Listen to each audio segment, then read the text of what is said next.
Honourable members, we have a quorum. I invite the Minister for Foreign Affairs to lead us with prayer.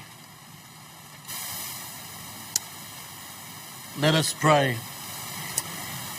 Thank you, Lord, for everything that you do for us. Bless all the leaders that are here today as we start a new and blessed year for 2025. And especially celebrating our 50 years of independence. Let's also celebrate the lives of those that we have lost very recently, especially our late leader and father, Sir Julius Chan. May you, Lord, give us guidance, wisdom and love as we tackle the year's challenges and triumphs ahead. Lord, we are all equal in your eyes, and we humble ourselves in your name. Let's now recite the Lord's Prayer in all its glory and honor. Our Father in heaven, hallowed be thy name. Thy kingdom come. Thy will be done as it is in heaven. Give us this day our daily bread, and forgive us our trespasses, as we forgive those who trespass against us. And lead us not into temptation, but deliver us from all evil. For thine is the kingdom, the power, and the glory, forever and ever. Amen. Amen.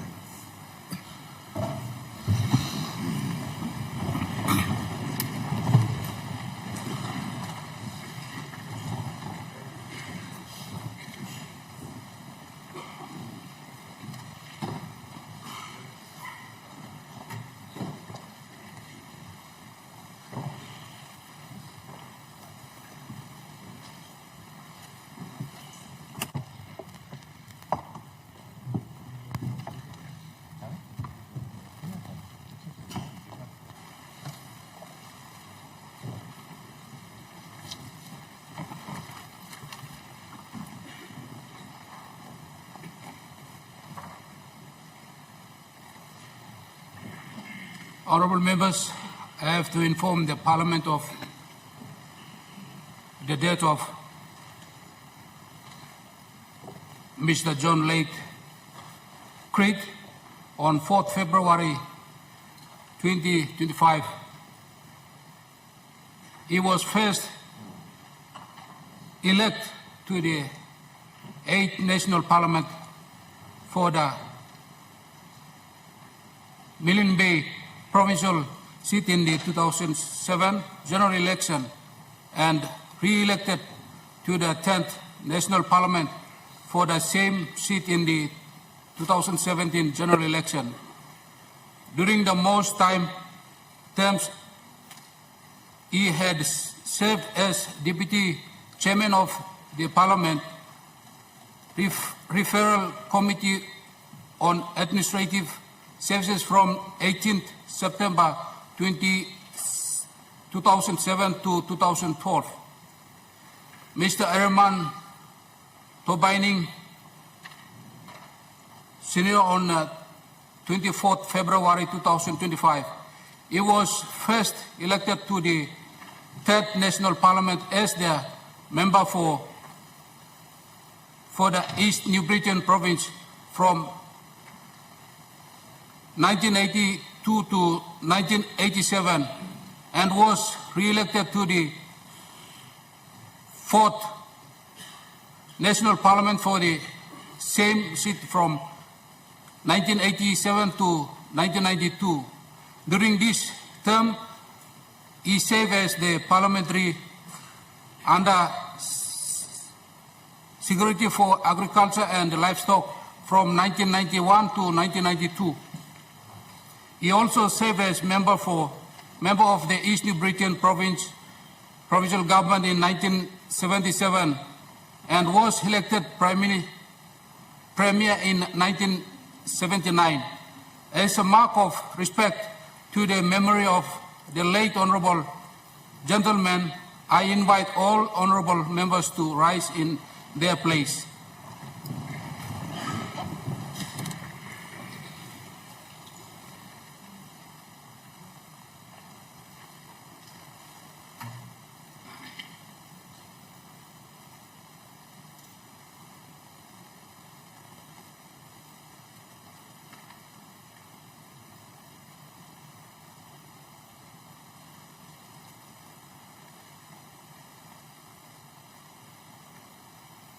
I thank the Parliament.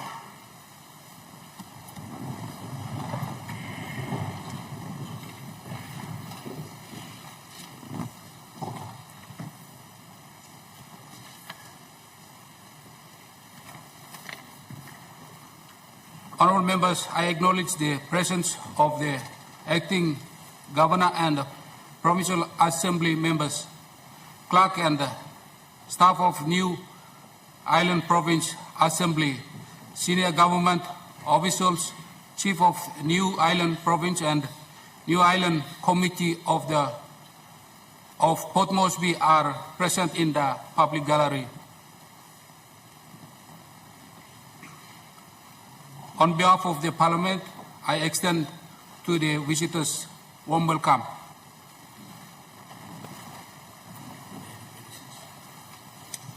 Honourable members, any petitions? Clerk, notices. The Minister for Petroleum gives notice that it shall present a bill for an Act A to provide an administrative framework for the implementation and enforcement of laws and policies governing petroleum activities and matters in Papua New Guinea, and B, to establish the National Petroleum Authority to replace the Department of Petroleum and Energy and for related purposes. The Minister for Petroleum gives notice that it shall present a bill for an Act to amend the Oil and Gas Act 1998 and for related purposes.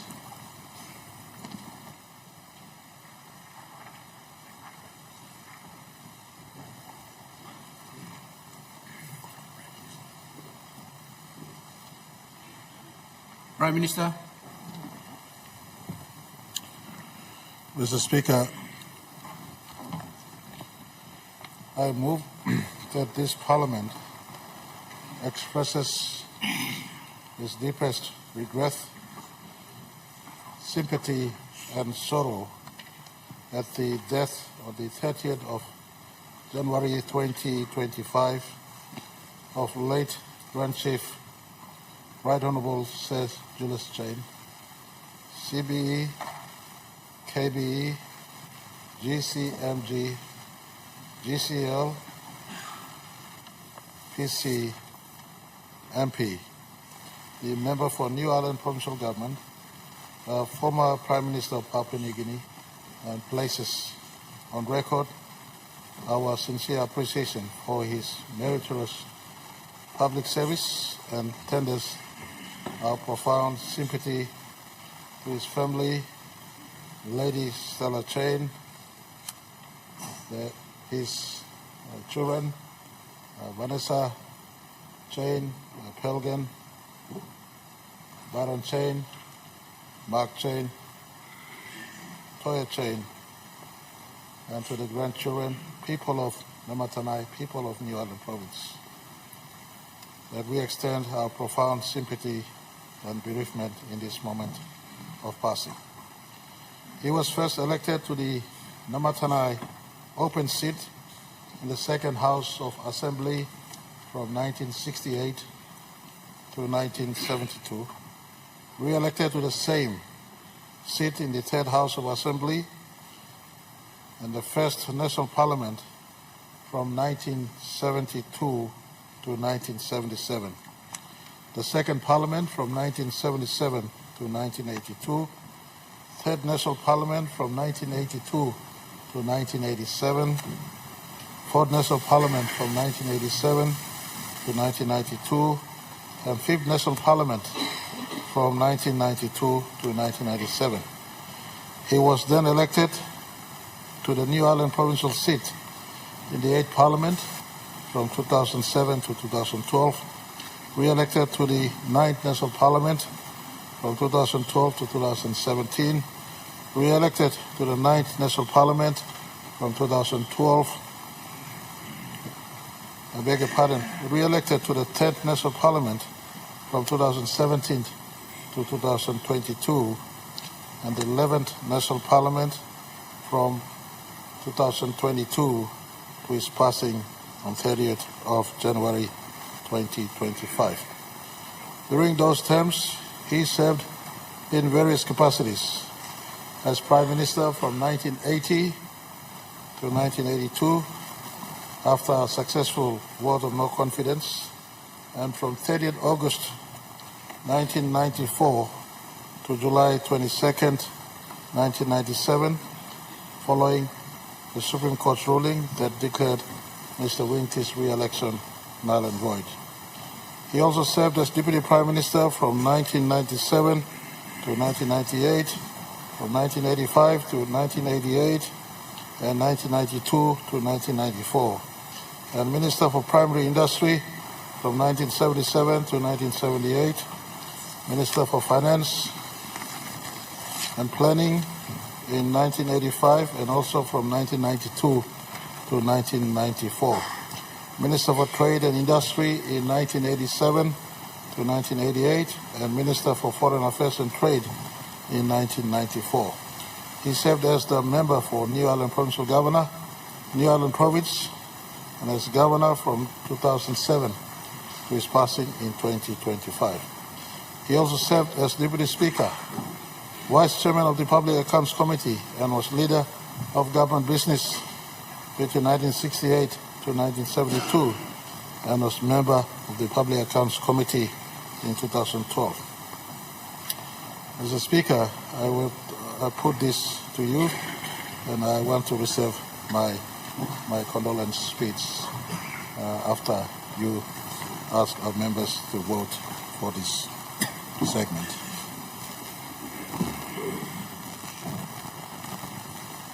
Leader of the Opposition.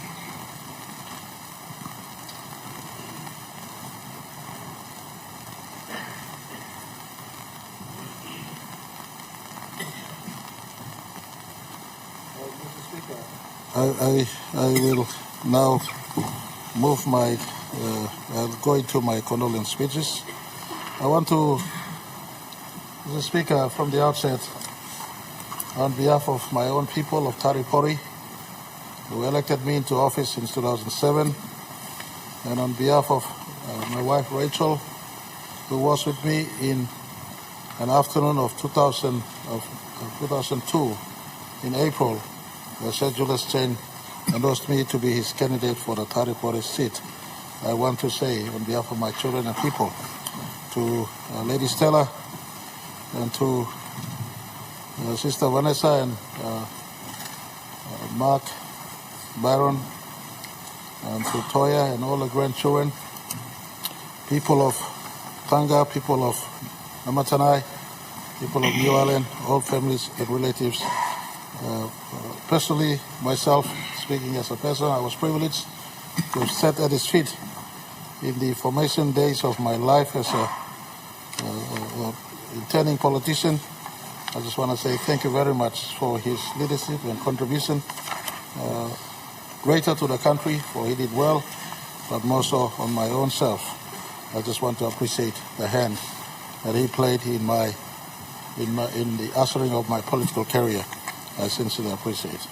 Mr. Speaker, it really is a moment of profound sadness for me to speak and to pay homage and pay tribute to this great man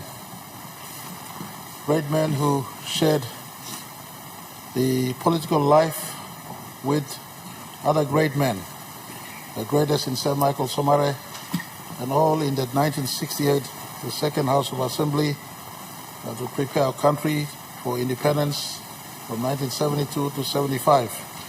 Today, speaking, when we are facing our 50th anniversary, it was said for us in Parliament and in Cabinet to receive news of his sad passing on the 30th of January this year. Mrs. Assistant Speaker, our nation's 50th anniversary is dawning on us in 6 months' time. We were in Cabinet when we received the news that Sir Julius was lying in bed in his last moments. In that cabinet on 29th of January, our discussions that exact moment was centered around our 50th anniversary and how it would be fitting for us to have the last man standing with us on our 50th anniversary day. It is not to be so. The day we choose to launch our 50th anniversary program for the year commemorated with the day he passed on. And I stand here saddened that just 6 months short, we lost the last man standing in this parliament, a parliament that he served since 1968. And so, Mr. Speaker, it just points to us, our members of parliament here, that we're living in monumental moments. When I became Prime Minister in 2019, little did I knew that under my watch I would have laid to rest 4 of our country's Prime Ministers. In fact, Mr. Speaker, Sir Mekere, on December 20th, 2020 that he passed on. Sir Michael passed on in 2021, February. It was here in this parliament. Coincidentally, 11th of March 2021, we were here receiving his body to give him respect. 11th of March 2025, we are now speaking on his great friend, help, and partner in the genesis of our country, Sir Julius, was passed on. Coincidentally, 2 same days. Sir Michael, 11th of March 2021. Sir Julius, 11th of March 2025. We are here discussing and paying homage to him in the moment. 2 leaders who saved our country, our number 1 Prime Minister and our number 2 Prime Minister. Great compatriots in the cause for our country thus far. Sir Julius rose from a humble beginning, and needless to repeat, as most of us know, but he was born for the moment here to record it from his current serving Prime Minister. I have to say he was born on the 29th of August 1939 on Tonga Island, New Island Province. Since then, he has emerged to be our country's 2nd Prime Minister. Elected into office in the 1968 2nd House of Assembly as member for Namatanai, formed People's Party on the 11th of November 1969 with Warren Dutton and 11 others. Sir Julius, since then, partnering with Sir Michael, became our country's leading advocate for independence and worked hard and tirelessly ushering our birth as a sovereign nation the 16th of September 1975. His life, right through the time he has been in public service, has become synonymous with some of our nation's historic landmarks. 1975, as our country's first finance minister, he was the chief architect in respect to our country's economy and the financial architecture we have today. The hard Kina policy at 1975, the setup of an independent central bank at 1975, the phasing out of dollar to bring in Kina in a diligent phase-out period. He supervised that. And the birthing of Kina and Toya. That started the journey of what Sir Julius has become for our country as we laid him to rest. He was a strong hand in as far as our country's finances are concerned. Mr. Assistant Speaker, in 1980, he became our country's 2nd Prime Minister and our first through Section 145 of our Constitution. In 1994, he became our country's Prime Minister again are first utilizing Section 146, provision of our Constitution, Section 146. 1997 and in 1994, if I could add in, introduced a soft Kina policy to mitigate some of our nation's tough economic woes at the time. He allowed Kina to be floating on its value on the open market again. 1997, Sandline saga made him become the first prime minister to step out of office. And if I could put it here at this juncture, I want to thank him and People's Progress Party that in 1997 they allowed the late John Guiano cross-reference outside from People's Progress Party and allowed the late John Guiano, who was then leader of Pangu Party, to become the acting prime minister. In 1997, he became the first prime minister to lose an election, a sitting prime minister to lose an election by his own people of Namatanai, who chose someone else than him. And he was out for 10 years and returned in 2007, this time to serve in his capacity as governor of his beloved province of Namatanai. In the sunset of his life, he was a deep advocate for decentralization and empowerment of the provincial government system. And I want to say that his vision for provincial self-reliance is encapsulated in his own Malagan Declaration, something that we commit to look into and resonates with my Take Back PNG mantra that each province must have self-sufficiency as far as economic growth is concerned. Sir Julius, in the sunset of his life, looked back in politics and felt that governance is not empowerment of Waigani, but decentralization of governments closest to the people, and that is where the provincial government is. And so this moved on, and I want to say at this juncture to all of us that at this parliament, the foundational leaders of our country are passing on. With the passing of Sir Julius, some others fell with him in this year. First Premier of New Britain Province, the Honourable Edmund Tobining Sr. passed on. We do acknowledge him too. Our recent Governor of Milne Bay Province,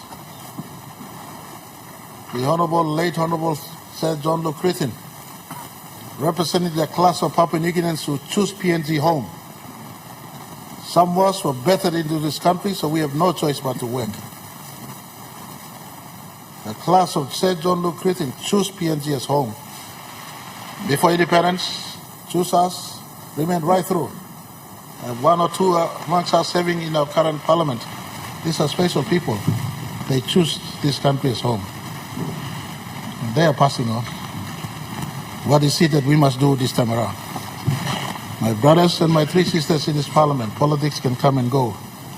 But leadership starts at the core, our core of service to our people. If there is something Sir Julius taught us, Sir Julius taught a life of maintaining your own space, but working together with others. Could be greatly seen in the light and life of Sir Julius and Sir Michael.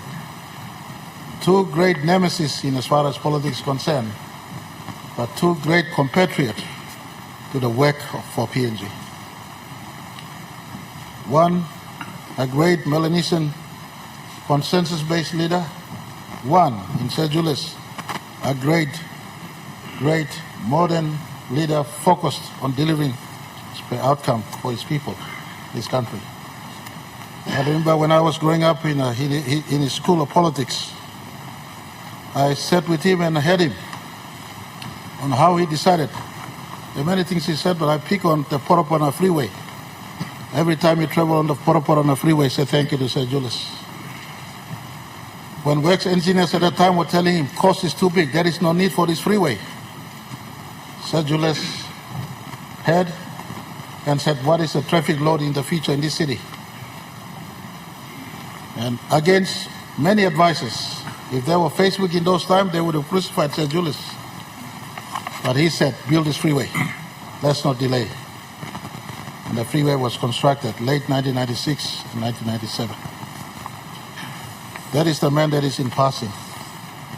They've played their role for our country. I want to close by saying thank you to the immediate families.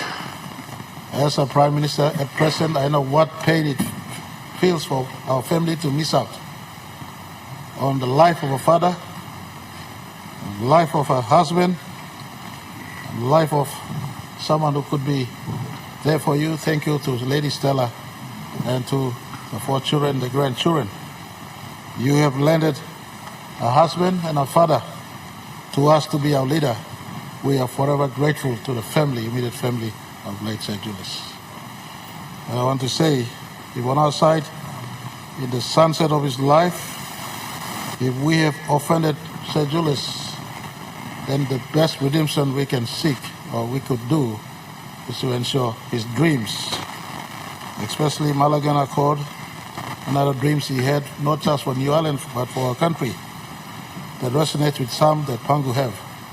As far as people empowerment, where it matters most in as far as the resource is concerned, gets to materialize in this parliament as our nation prepares life beyond 50 years of our nationhood without the anchor leaders of our country that are now in rest. May God give this great leader eternal rest, and according to his wisdom, resurrect him to eternal life when Jesus Christ comes back the second time. But in the meantime, I, on behalf of Taripori, I, on behalf of Pangu Party, and for the government I lead, and many good leaders who stay with me, offer our sincerest condolences, our profound sympathy to the passing of this great man of Papua New Guinea. It's symbolic to Kina and Toya, and it's symbolic to the economic independence that we are pursuing. Thank you very much. Leader of the opposition.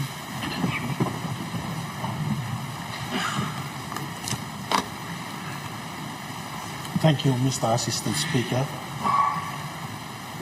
I also would like to join the Prime Minister and Parliament in paying our tributes to this great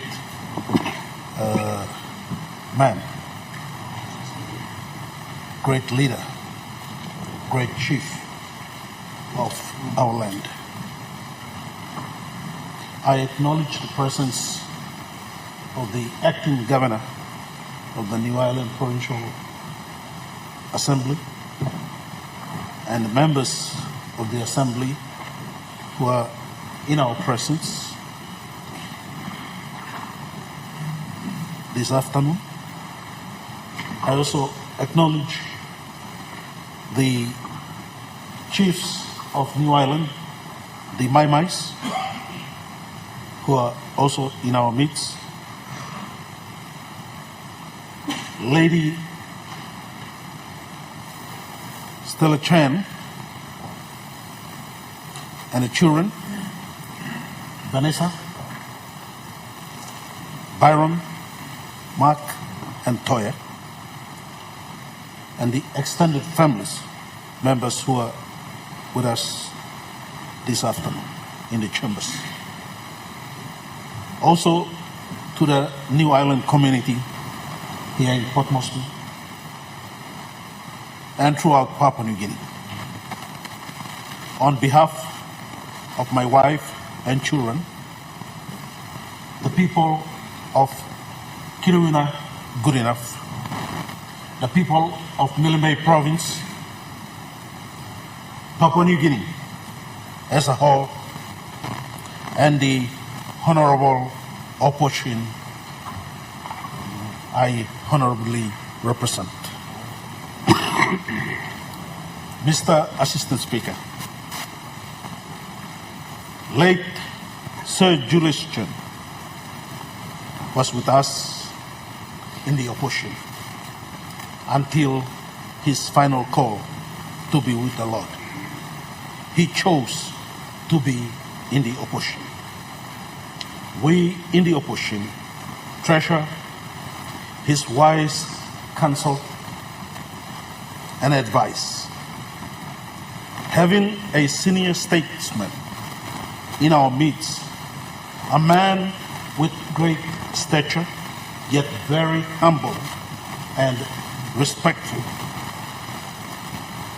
also respected by Papua New Guineans locally and by the international community as well. Mr. Speaker, I pay homage to the late Right Honorable Sir Julius Chen and salute him for his enormous service to this great nation of Papua New Guinea. The contributions by Sir Julius Chen, or Sir J, as most of us would remember him by, to this country during his formative years, starting in the 1960s until independence was achieved in 1975, is beyond compare and perhaps equal only to those of the great chief, Grand Chief, the Right Honorable Sir Michael Thomas himself. One day, Mr. Assistant Speaker, when historians come to write the history of Papua New Guinea, I hope they will not miss the great contributions to this nation of these two senior statesmen, but will be able to document every milestone contribution by Sir Julius, or Sir J, and Sir Michael, who, with the help of other leaders such as Sir Albert Marukiki, Sir Ruben Tareka, Sir Tai Abao, Sir Thomas Cavalli, Sir Paul Lapun, Sir Ebia Aluwale, Sir Matthias Toliman, and Sir Yambaki Okuk, to name but a few, who also assisted in the founding of our great nation, despite their limited education and experience or precedence in the art of politics and governing. I would say much is yet to be desired of today's leaders. We must strive to be like our founding fathers, or even better. Sir J was born on the 29th of August, 1939, on Tanga Island in New Island Province. He was fifth of the 7 children of his father, Mr. Chan Pak, a trader from Taishan in China, and his mother, Miriam Tinkoris of Namatanai, New Island Province. Mr. Assistant Speaker, Sir Julius was married to Lady Stella Chen in 1966 and had 4 children: Vanessa Andrea, Byron James, Mark Gavin, and Toya Chen. Apart from English and Tok Pisin, Sir J also mastered the Susarenga language, his mother tongue, and his father's Canonesis language. Sir Julius Chen was educated at Matters College, Ashgrove in Brisbane, Australia. As a young man in late 1960s, Sir J got involved in politics. Together with Warren Dutton, he founded the People's Progress Party, or PPP, in November 1969. He had been parliamentary leader of PPP, party for much of the period from 1970, except for 10 years when he was out of parliament from 1997 to 2007. Mr. Assistant Speaker, Sir Julius Chen was Prime Minister twice. First from 1980 to 1982, then from 1994 to 1997. He was Deputy Prime Minister 4 times, in 1976, 1985, 1986, and from 1992 to 1994. He was a true nationalist, a man who loved his people and a future generation of Papua New Guinea. He always wanted nothing but the best for this country and its people. Sir Julius also held following ministerial portfolios as Minister for Finance from 1972 to 1977, from 1985 to 1986, and from 1992 to 1994 as Minister for Primary Industry, from 1977 to 1978 as Minister for External Affairs and Trade. Born a politician to serve in public office, Sir Julius Chen couldn't stay out of politics after he lost his seat in Parliament in 1997 elections.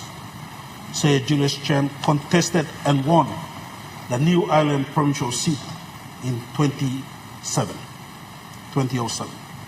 and became Governor for New Ireland Province, an office he retained until his passing on the 30th of January 2025. In recognition of his great contributions to this country, Sir Julius Chen was rewarded by Her Majesty Queen Elizabeth II in knighting him initially with a Knight Commander of the Most Distinguished Order of the British Empire, or KBE, in 1981, and which,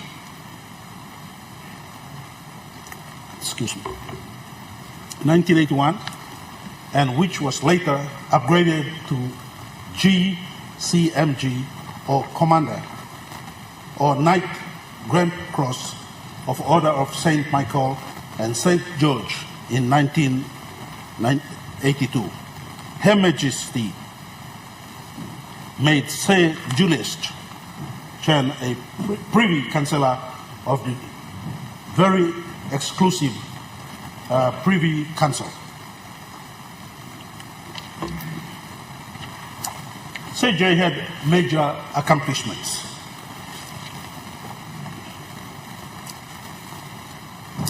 I have spoken greatly on a lot of these accomplishments, and a lot of leaders in this House have spoken greatly about his accomplishments. And Mr. Speaker, I wouldn't want to dwell more on that. I would like to allow a lot of our leaders to also contribute today. I'd like to conclude, Mr. Speaker. I call upon all leaders in Parliament to emulate great deeds that Sir Julius Chen has left behind in his legacy. Just by being decisive in the defense of our democracy and in recognition of the diversity of our multiple cultural identities in Papua New Guinea. Sir J and Sir Michael very clearly demonstrated achieving national unity through consensus and establishing trust between various micronations of our 1,000 tribes, and not by driving a bulldozer through our provincial identities. I salute you, Sir Julius Chen. Continue to rest in eternal peace. May God bless Papua New Guinea and God bless her people. Thank you. Honorable Deputy Prime Minister. Thank you, Mr. Speaker. I'd like to also stand to give my remarks and condolences. On the eve of our country's 50th independence anniversary, on January 30 this year, Papua New Guinea lost one of our last founding fathers of our nation. The last man standing, the late Grand Chief Right Honourable Sir Julius Chan. I rise today to pay tribute to a true statesman, a visionary leader, and one of Papua New Guinea's founding fathers, who helped with others steer our country into self-governance and independence, and was the forefront of our country's economic development. I, amongst many, if not all in this room, have been privileged to interact with him on a few occasions. Sir Julius' passing is an immense loss to our country, and we extend our heartfelt condolences to his family, the people of New Ireland, close friends, associates, colleagues, former and current employees, and the nation as a whole. Their loss will be immeasurable. Special mention to his wife, the good lady Stella Chan, and for his 4 children, Vanessa, Byron, Mark and Toya. Misawe, Belblupla, Brooke, Lolus, Lopapa, Blupla. Sir Julius was a great husband, father and grandfather. My sincere condolences from myself, my family, and the people of Lae to you and yours, especially to Lady Stella. From humble beginnings to a venerated statesman, Sir Julius was part and parcel of establishing the pillars of our nation. He dedicated his life to public service, leading with wisdom, resilience, and an unwavering commitment to the people of Papua New Guinea. He was a man of extraordinary political acumen, a leader who played a pivotal role in shaping our nation from its early days of independence. Mr. Speaker, as one of our Prime Ministers, Sir Julius made immense contributions to economic reforms, governance and national development. His leadership in driving economic policies and fostering private sector growth remains a cornerstone of our great progress today. He understood that for Papua New Guinea to thrive, it had to embrace both our traditions and our modernity in a very diversified nation, balancing our rich cultural heritage with economic advancement.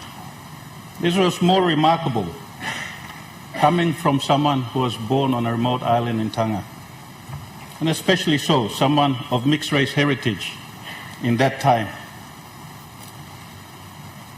Sir Julius' contributions shaped the nation's political and economic landscape as the architect of a national currency, the Kina and Toya. He played a pivotal role in strengthening PNG's sovereignty and financial independence. His leadership as Minister for Finance in 1975 laid the foundation for economic stability and self-reliance. Through the People's Progress Party, which he co-founded and led with distinction, Sir Julius championed economic growth, political stability, and provincial autonomy. Mr. Speaker, beyond politics, Sir Julius was a man of great integrity, diplomacy, and wisdom.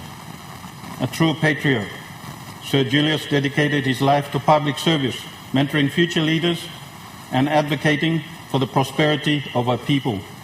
His legacy in governance, economic policy, and nation building will continue to inspire generations. His ability to engage with global leaders while staying deeply connected to his people in New Ireland was a testament to his enduring legacy. Mr. Speaker, Sir Julius Chan's life is a reminder to all of us in this House that leadership is about service, sacrifice, and vision. His contributions will continue to inspire generations of Papua New Guineans. In a light moment, I remember when I was about 24 years old, Sir Julius, who was a fitness fanatic when I was in Kundiawa, I had the privilege of meeting him. He used to wake up early in the morning at 5 o'clock and run up the hill on Kundiawa Hill with his bodyguards trying really hard to catch up with him. Mr. Speaker, in conclusion, as we pay tribute to Sir Julius today, let us also celebrate his life and legacy. Let us honor his memory by continuing the work he started, building a stronger, united and prosperous Papua New Guinea.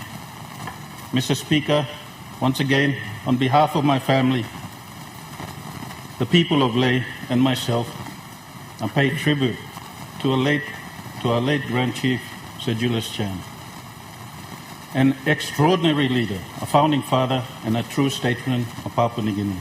May his soul rest in eternal peace. Thank you.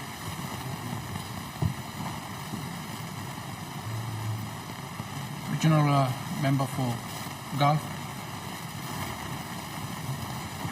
Thank you, Assistant Speaker. Assistant Speaker, today I stand before you with a heavy heart. A heavy heart to honor a great leader, a mentor and a dear friend, and the last man standing.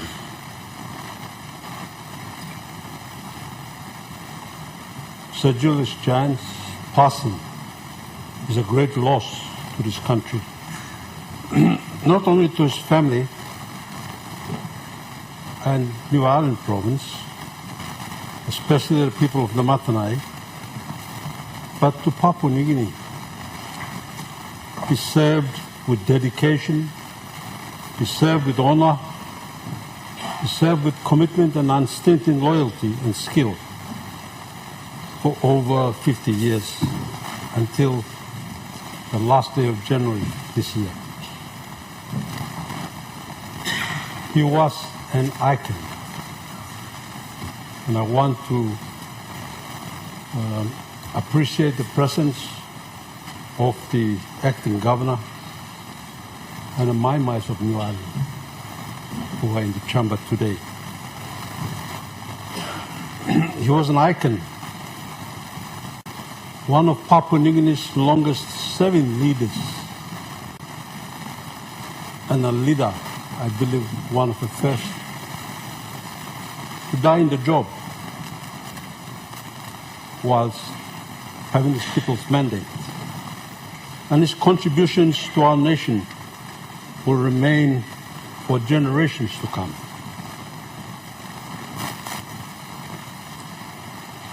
He was amongst those first people to form a foundation political party.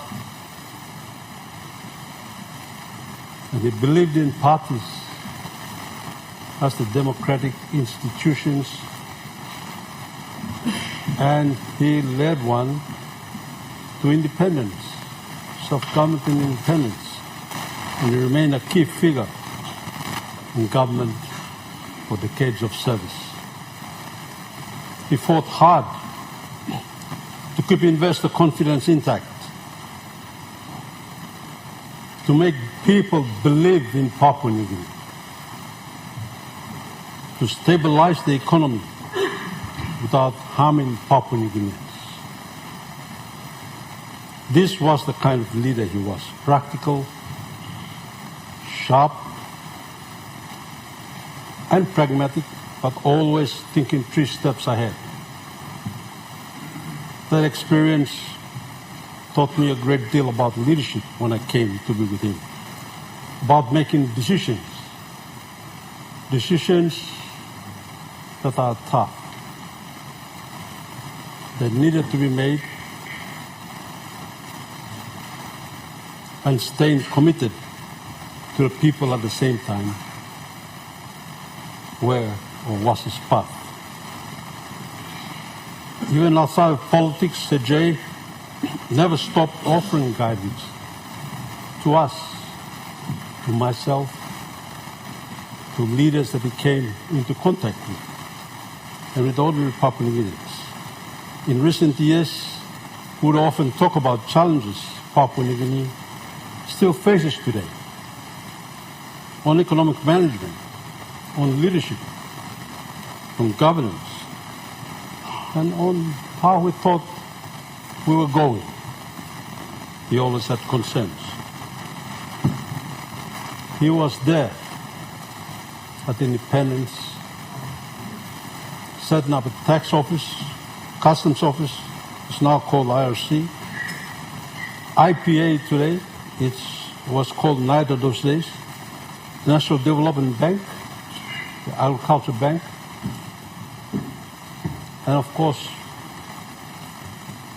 BSP or PNG Investment Corporation, and the central bank.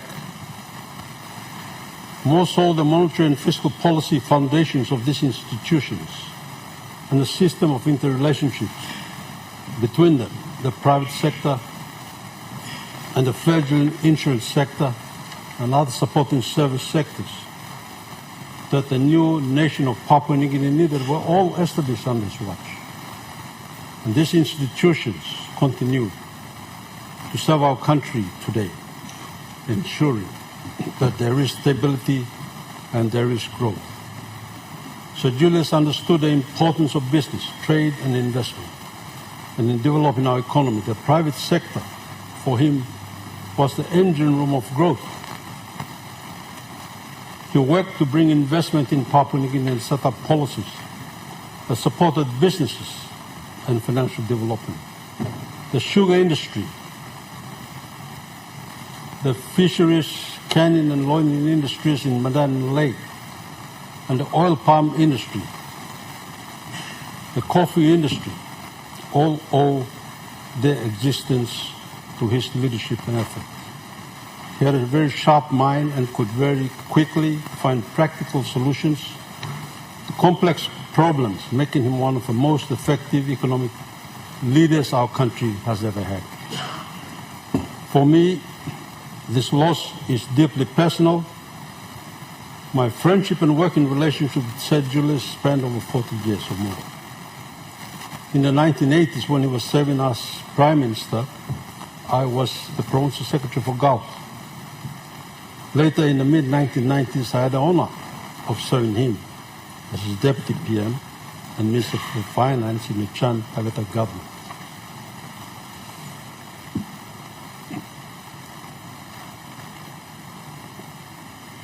Together, but Sir Julius remained calm and focused and strategic. He knew that knee-jerk reactions would only hurt ordinary Papua New Guineans. Instead, he led a controlled response, securing financial support while protecting essential services. As I said before, he fought hard to keep investor confidence intact and to stabilize the economy without harming Papua New Guinea.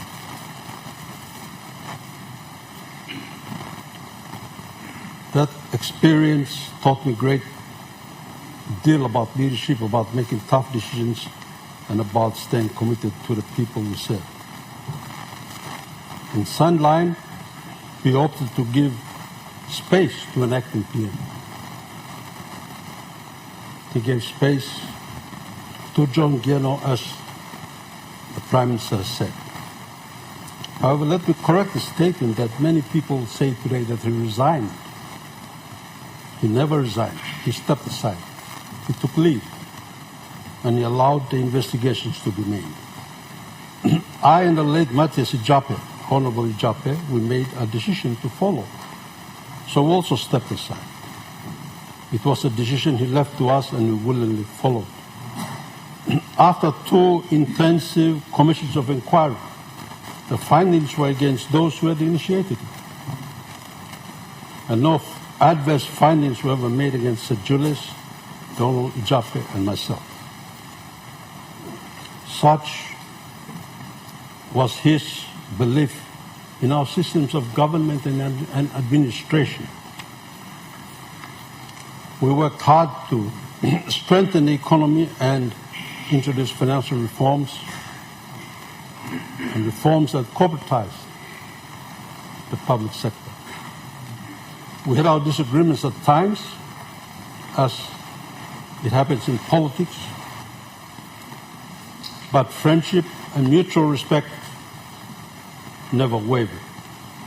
Sir Julius was a man of his word.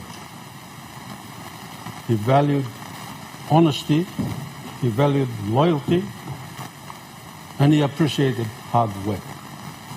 Even when we were on opposite sides of a parliament, we could always pick up a phone and call each other. That was the kind of man he was.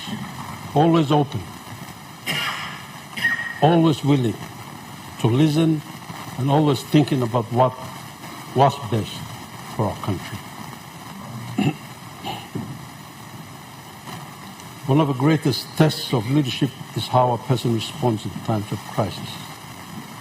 And in 1997, I witnessed that firsthand in Sunlight. Papua New Guinea was hit with an uprising and a constitutional challenge that threatened our stability as a democratic country.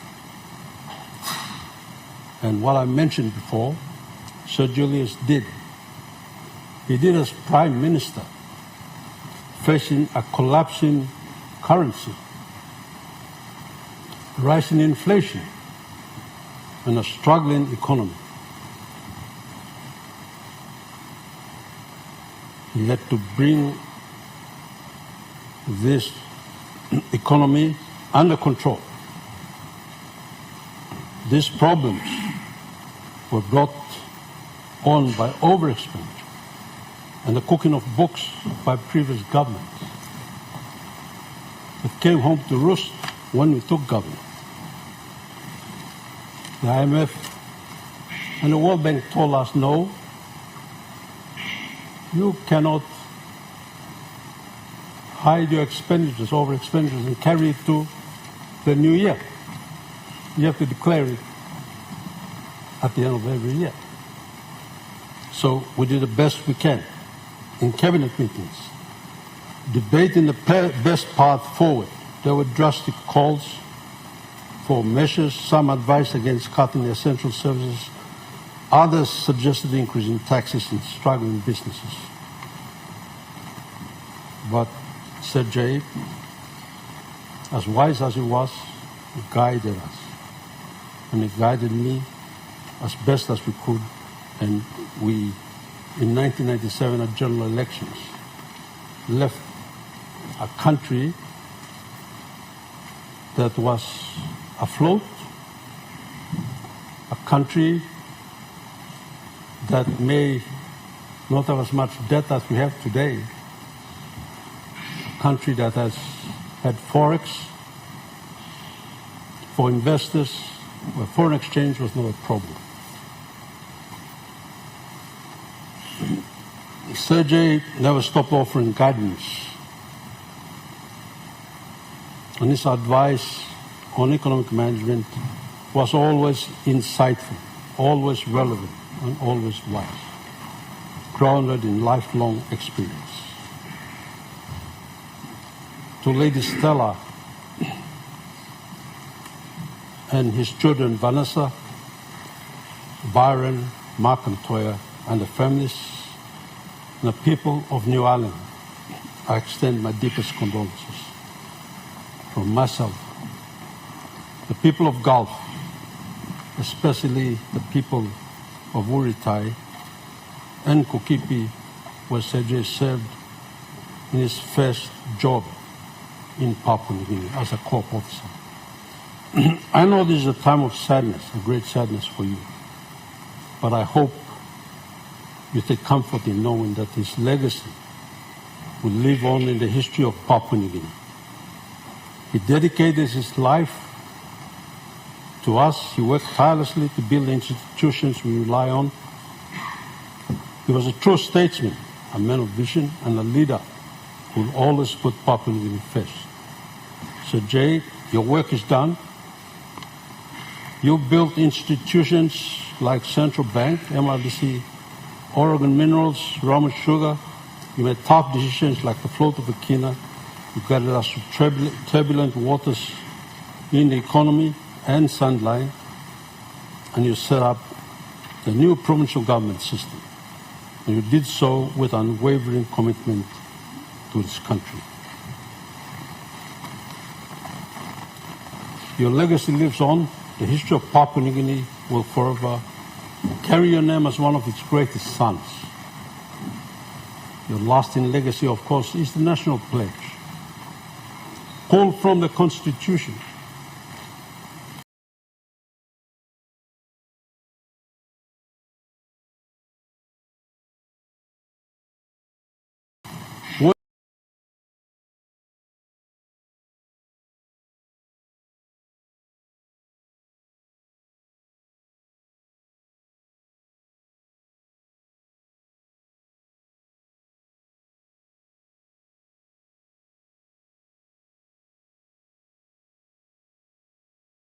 Please, thank you. Honourable Member and Minister, Regional New Ireland.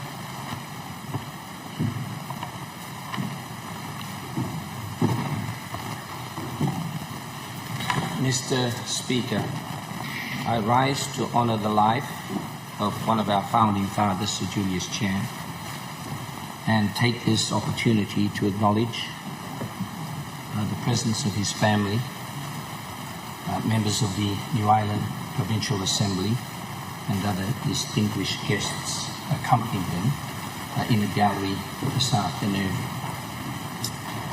Governor for New Ireland, our second Prime Minister, and indeed our First Minister for Finance, which in 1975 had oversight for Treasury, Finance and Planning. My family knew Sir Julius well. My uncle Morris Ling was a foundation member starting PPP, or the People's Progress Party, in West Britain Province in 1970. My paternal father, Robert Cheong, was the first PPP provincial member for East Coast Karanalik, KVN, at independence from 1975 to 1982.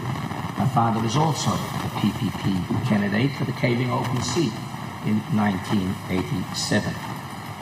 It is not surprising then he was Sir J's inaugural coordinator for Tabar Islands in 1968 when Sir Julius first contested and won the Namatnai open seat.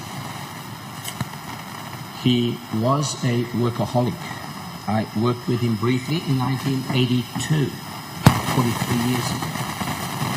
He started his day at 5 a.m. as Deputy Prime Minister stated, and regularly finished after midnight. His only break was at dinner, where it would again be taken up meeting with VIPs and other leaders. At his favourite restaurant, actually the only restaurant then in Waigani, the Golden Bowl. I remember his stories of hard work. Well, such was his dedication to public office, setting a standard by which all future generations have tried to emulate. I remember his stories of his hard work he had to do in the early agricultural cooperative days, lifting 180-pound bags of copra. We shared the same strong work ethic. We shared the same vision of improving the living standards of all New Islanders and all of Papua New Guinea. But we did not always share the same policy positions. At times, many times, as we grew into cranky old men, we were in conflict on autonomy, on monetary and fiscal policy, old age pensions, sosopa, you name it, we made it, and election platform. But despite these differences, we shared a deep and common love for the people of New Ireland. In the Namatnai and KVN, as in PNG, people can have different views on how best to achieve shared visions. Policy differences are often exaggerated by politics. My worry is that our late former Prime Minister could feel that his pioneering work from 1968 in the Legislative Assembly and decades of work later has not delivered on the hopes of our founding fathers. Our people's standard of living on the best economic indicators available today have fallen since independence. This would not have been his dream. There has been a historic improvement since 2020, but our people are still worse off than they were in 1975. Sir Julius knew this. It was not his vision. It is not our government's vision as we move to celebrate and recalibrate our 50th year anniversary. We must all learn from our past, our successes and our failures. We must also learn from Sir Julius's experiences when he moved to a freely convertible currency back in 1994. After then Governor of the Central Bank of Papua New Guinea rang him at 5 a.m. one morning to tell him that PNG had run out of foreign currency and negative international financial reserves. So we must learn how to make the transitions to better economic policies that protect our living standards. There is an old saying, all grievances stop at the gravesite. So I echo these words for all citizens and all New Islanders, for all his immense contributions. There may have been moments you felt your expectations were not met or even disagreed. Let us all today move on, knowing that he gave all Papua New Guineans his very best. So the passing of Sir Julius should not only be a time to mourn or seen as the end of an era, but rather a reset, an opportunity for all New Islanders and all Papua New Guineans to embrace his legacies where there is commonality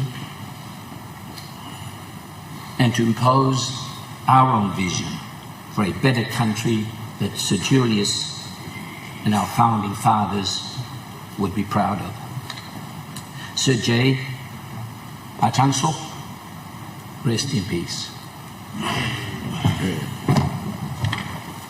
Honourable Member for the Electoral Country.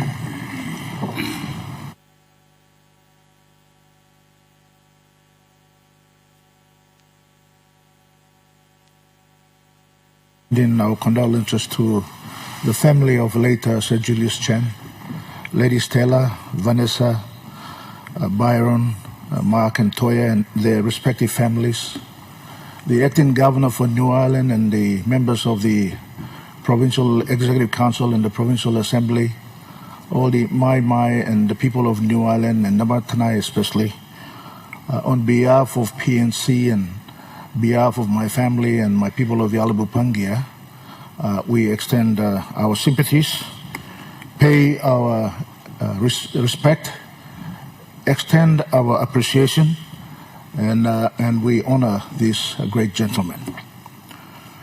Mr. Speaker, I also want to thank the family for sharing Sir Julius's life with our nation and our people and our country, because he served this country throughout his entire life, from a young man to the time that he has served out as a governor of New Ireland Province.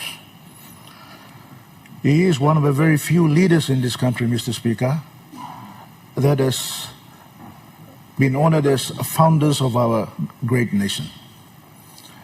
These few leaders have laid the foundations of which we call our great nation, Papua New Guinea, today that remains independent, free, and enjoys the democratic values they have enshrined in the Constitution that we now respect and honor in this country as the laws that govern our nation, Mr. Speaker.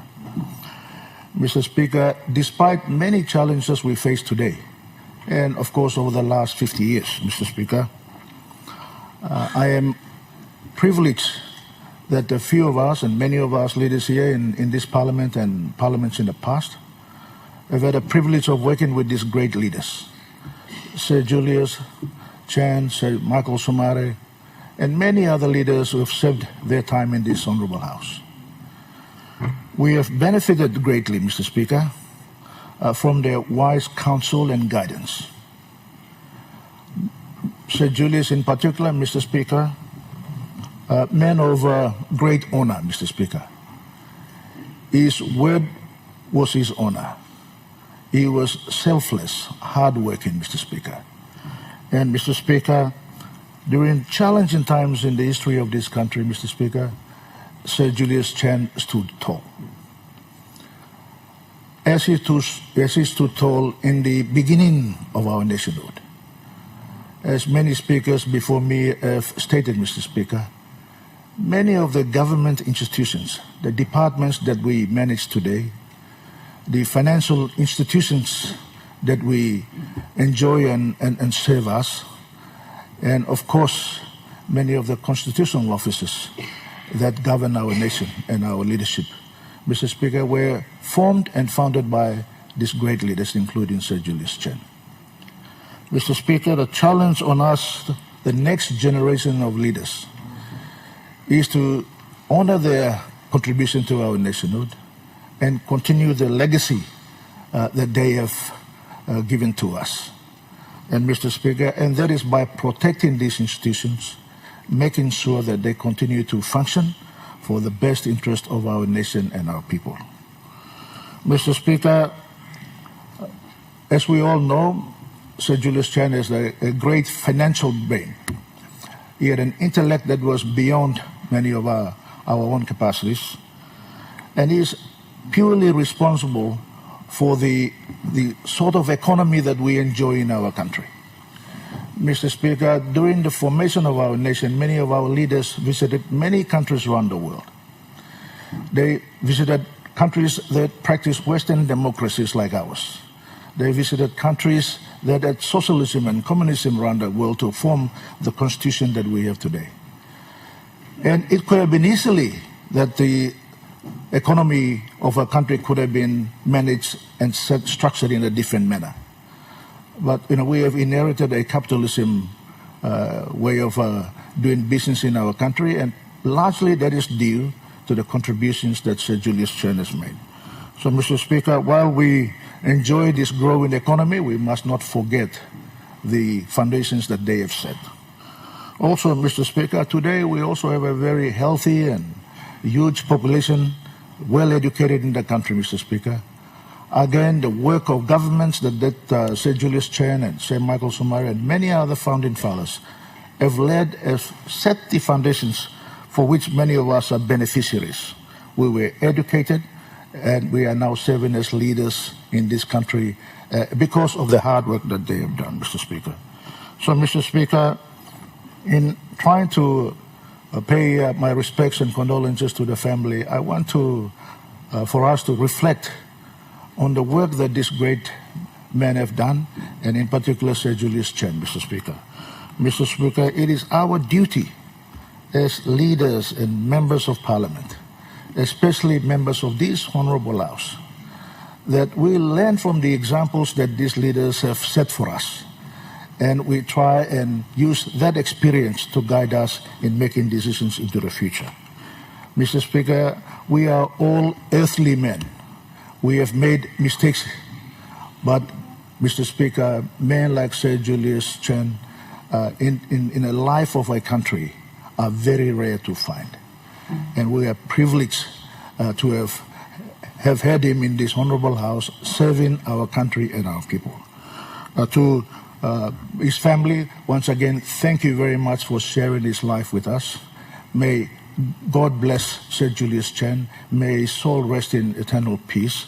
And may God bless this great nation, Papua New Guinea. Thank you, Mr. Speaker.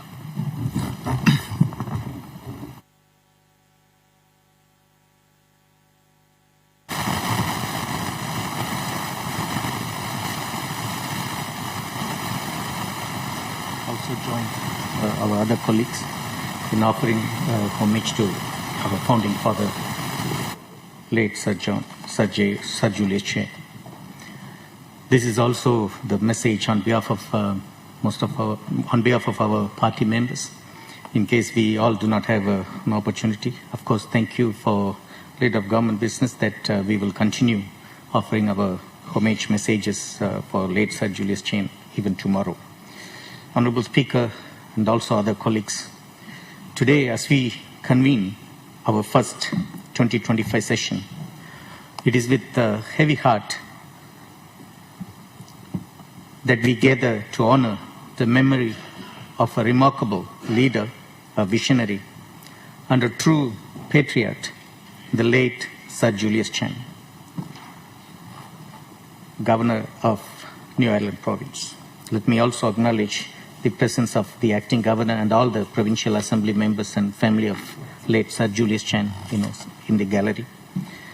Apart from being the first finance minister and also the father of Kina and Toya and being a second prime minister of Papua New Guinea, Sir Julius Chen was just more than a colleague. He was a mentor to many of us, a trailblazer and a friend. His passion for provincial autonomy was unmatched. He believed that the strength of our nation lies in the empowerment of our provinces.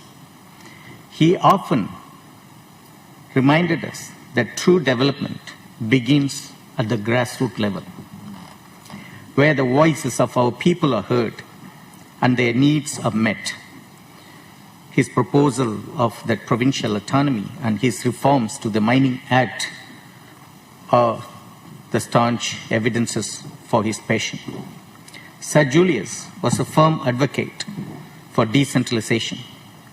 He envisioned a Papua New Guinea where provinces had the resources, authority, and capacity to drive their own development. He fought tirelessly to ensure that provincial governments were not mere extensions of the national government, but dynamic entities capable of shaping their own destinies. His leadership in New Ireland Province was a testament to this vision. Under his guidance, New Ireland Province became a model of progress and self-reliance and innovation. Sir Julius Chen was not only a leader but a statesman in every sense of the word. His contributions to Papua New Guinea are immeasurable, spanning decades of service as Prime Minister, Governor of New Ireland Province, and a tireless advocate for national unity and progress. He dedicated his life to the betterment of his people, serving with integrity, resilience, and unshakable belief in the potential of Papua New Guinea. He's a leader, someone who really loved his people. And leader has to have that hope and belief in his people. Mr. Assistant Speaker, what resources don't we have in Papua New Guinea that we have to put our hands to the outside world? God has blessed everything in abundance in this country, and he is a strong advocate for our self-reliance. As we reflect on his life, let us also remember what late Sir Julius wanted for the current generation of our leaders. He urged us to prioritize service over self-interest and to champion transparency and accountability and to remain steadfast in our commitment to the people we serve. He challenged us to think boldly, to innovate, and to never lose sight of the bigger picture. Mr. Assistant Speaker, to honor his memory, let us recommit ourselves to the cause of provincial autonomy, to the cause of all the reforms he introduced in mining industries. Let us work together to ensure that every province has the tools and support it needs to thrive. Let us build a Papua New Guinea where no one is left behind, where every citizen has the opportunity to succeed, and where the dreams of leaders like Sir Julius Chan are realized. We should celebrate his life, and more importantly, Assistant Speaker, we should learn to celebrate the life of all our elders and founding fathers and seniors while they are still alive. Many times we miss the opportunity and we regret later, and we heap prizes after once they leave this world. Let us embrace all the leaders here, the seniors here, who has been contributing to this country while they are still alive, and we acknowledge their service. In closing, Mr. Assistant Speaker, I extend my deepest condolences to the family of late Sir Julius Chan, the people of New Ireland Province, and all who knew and loved him. May his soul rest in eternal peace, and may his legacy continue to inspire all of us. Thank you, and God bless. Thank you.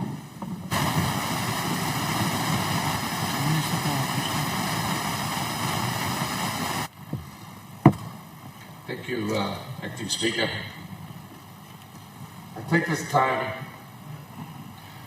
on behalf of the people of East New Britain, the Greater New Guinea Islands,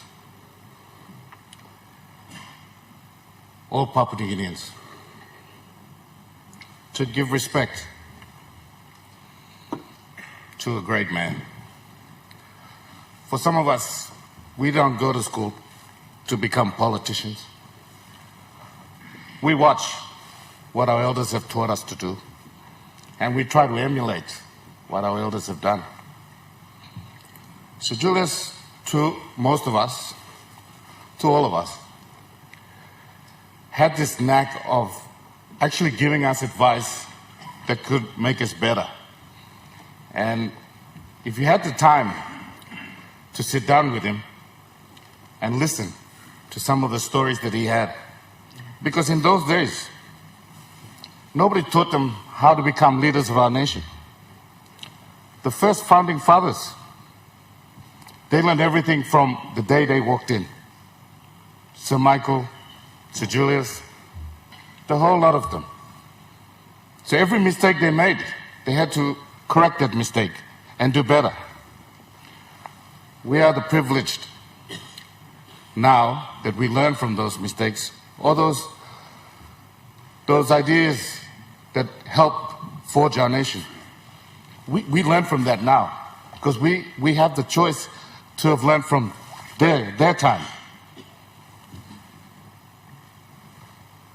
We talk about him now that he's gone, and we say the things that he really, we talk about New Ireland, we talk about where he came from. But us from East New Britain, Sir Julius was our leader as well. In the days of forming government in those days, East New Britain and New Ireland,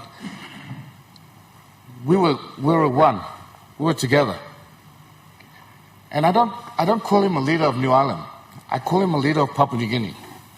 I've been to places with Sir Julius in the Highlands where people flock to see him, just to see him.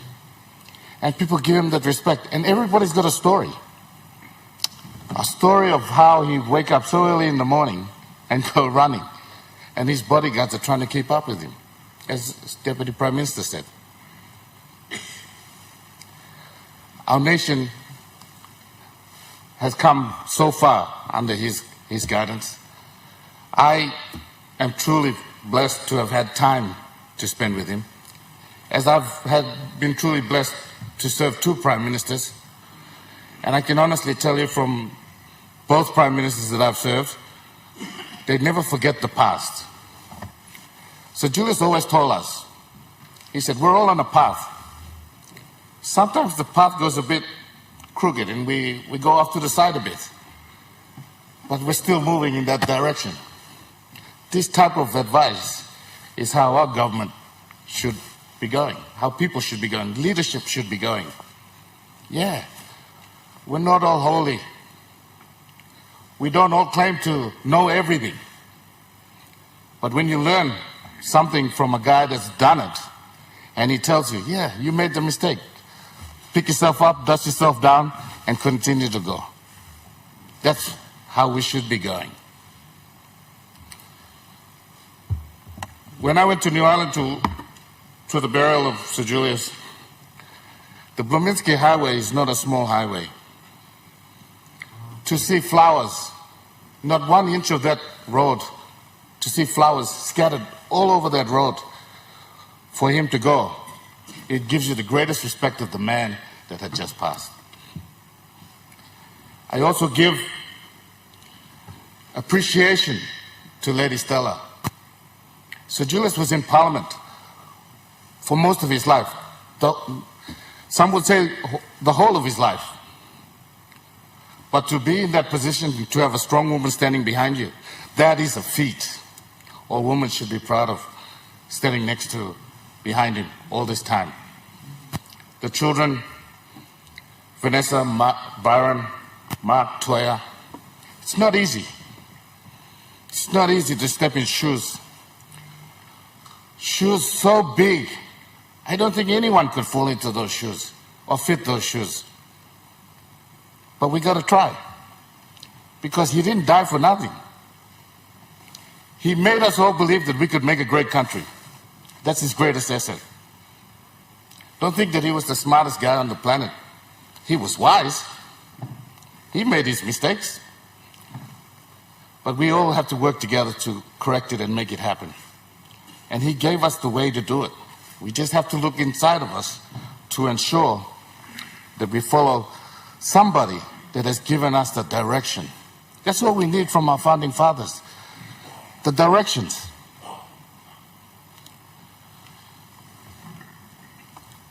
On behalf of my family, my people of Gazelle, the Greater Eastern Britain, again, condolences to Lady Stella, all the children, all the grandchildren, the vacuum that Sir Julius has left. I hope in the future that we can work together to ensure that the dreams that he left behind for us to fulfill are fulfilled. Thank you and God bless. The member for Malaysia.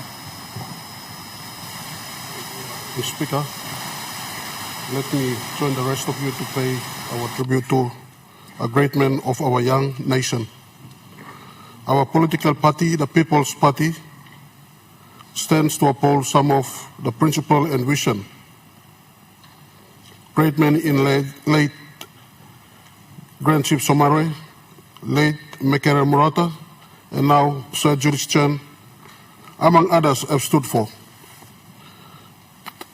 Chen's feat in political marathon is unmatched and a legacy on its own. Etched into the oracles and history of our nation, even folklore to be recited in generations to come. The great Sir Julius Chen have been a great believer of good governance, upholding of strong democratic principles in political, economic management, and institutional functioning. He always believed in the independence of the political arms of government, as was exemplified in his willing resignation in the 1997 during the Sandline crisis. We now mourn and pay our tributes to a great man who had left behind memorable legacy in our thriving democracy and young, beautiful country. He was one of the founding fathers and the last man standing till this day. Regrettably, he fell short of 8 months to see the celebration of our nation's 50th anniversary. of the country effort to build over his 57 years in politics.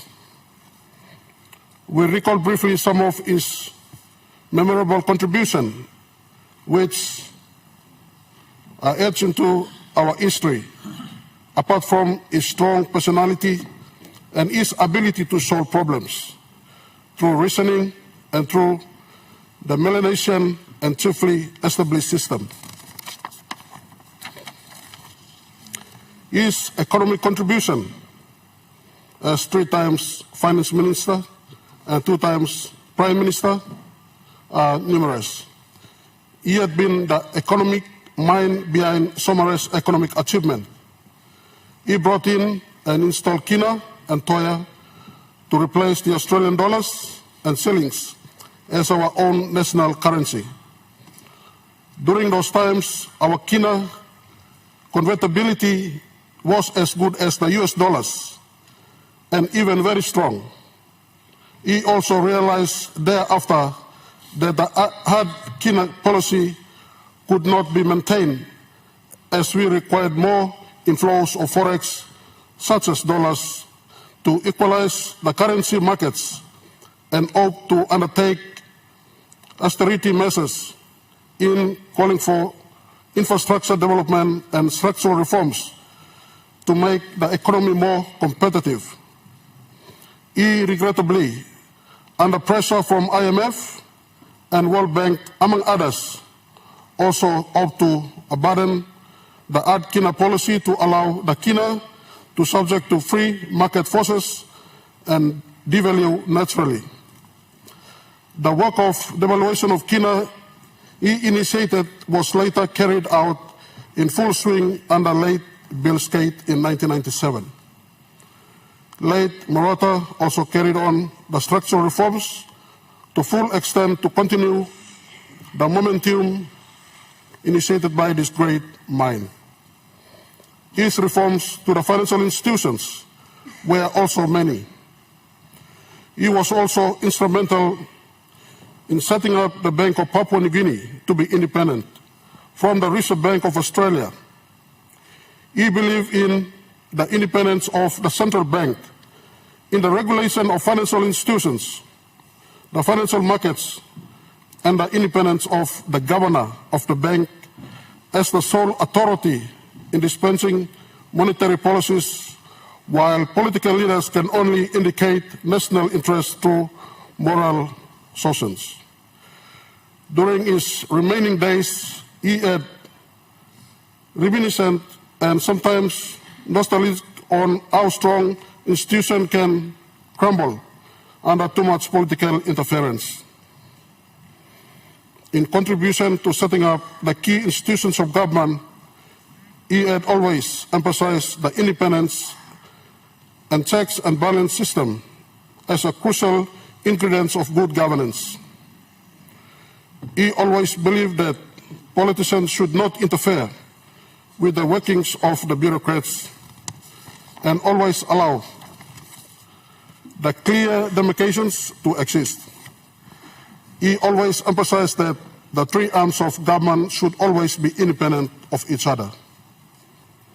When he left national politics, even giving away an opportunity to become Prime Minister to late Morata, to concentrate on the affairs of his province as governor.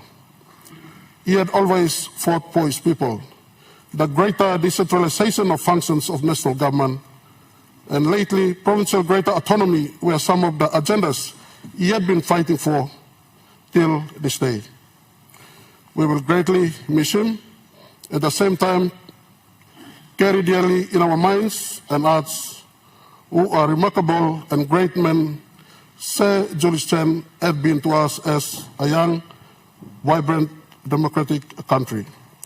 On behalf of the People's Party and the people of Thalassa District, especially the Bali Vitu and the Bakawi people, and our residents of Kimbe Town, we would like to convey our condolences to the great family, late Stella, Byron, Toya, Vanessa, Mark, the grandchildren, and the people of New Ireland Province. Thank you.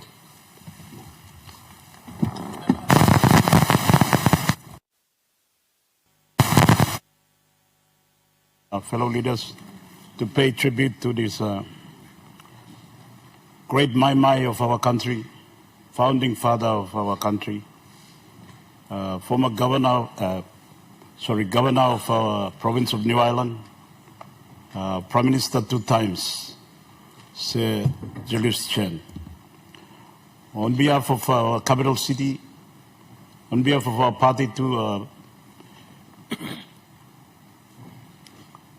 and all our members in the country, Social Democratic Party, and on behalf of my family, I would like to firstly offer our condolence to his brother, Michael, his sister, to all the children, to Vanessa, Mark, Byron, and Toya.